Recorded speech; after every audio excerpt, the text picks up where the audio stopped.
আসসালামু আলাইকুম সম্মানিত ভিউয়ার, আজকে আমরা বিভিন্ন চাকরির পরীক্ষায় এসে থাকা অত্যন্ত গুরুত্বপূর্ণ কিছু প্রশ্ন দেখব, যেগুলো থেকে আপনি অবশ্যই চাকরির পরীক্ষায় কমন পাবেন।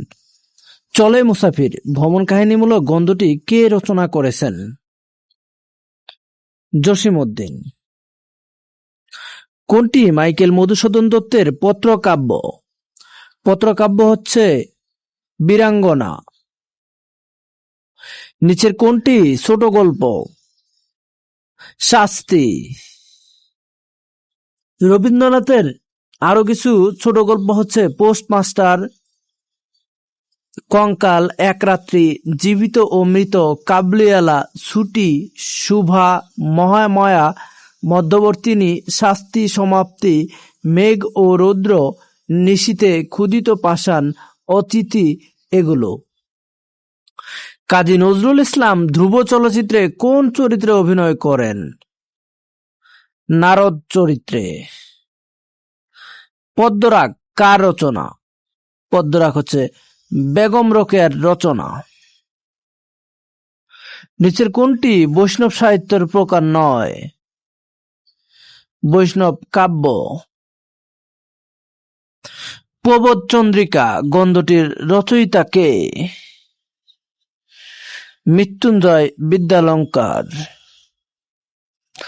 নিচের কোনটি প্রতিশব্দ নয়? সুত। সুত অর্থ হচ্ছে পুত্র বা ছেলে, আর বাকিগুলো রয়েছে বামা, রামা, কান্তা, যেগুলোর অর্থ হচ্ছে নারী। শর্বরী শব্দের বিপরীতার্থক শব্দ কোনটি? দিবস। শর্বরী শব্দের অর্থ হচ্ছে রাত্রি, তাই এর বিপরীত শব্দ দিবস।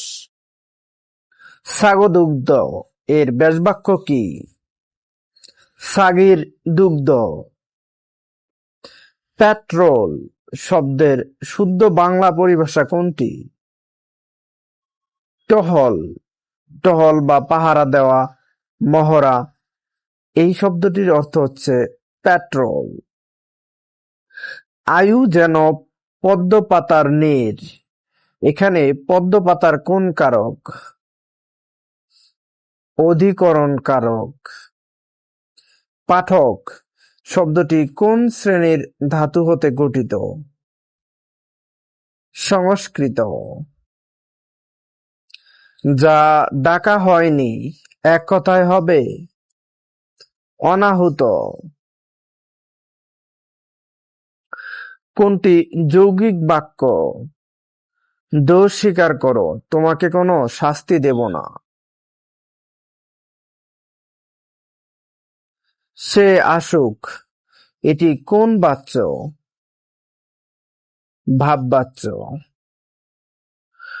কোন দুটি অঘোষ ধ্বনি? চ এবং স।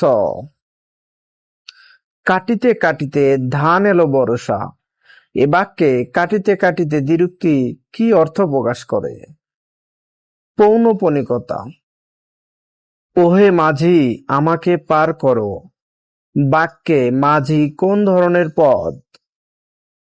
সম্বোধন পদ। কদাকার শব্দটি কোন উপসর্গযোগে গঠিত? দেশি উপসর্গযোগে গঠিত। বাংলাদেশ এক উন্নয়নশীল দেশ, বাক্যটিতে কোন ধরনের ভুল আছে? নির্দেশকজনিত ভুল। শুদ্ধ হচ্ছে বাংলাদেশ একটি উন্নয়নশীল দেশ।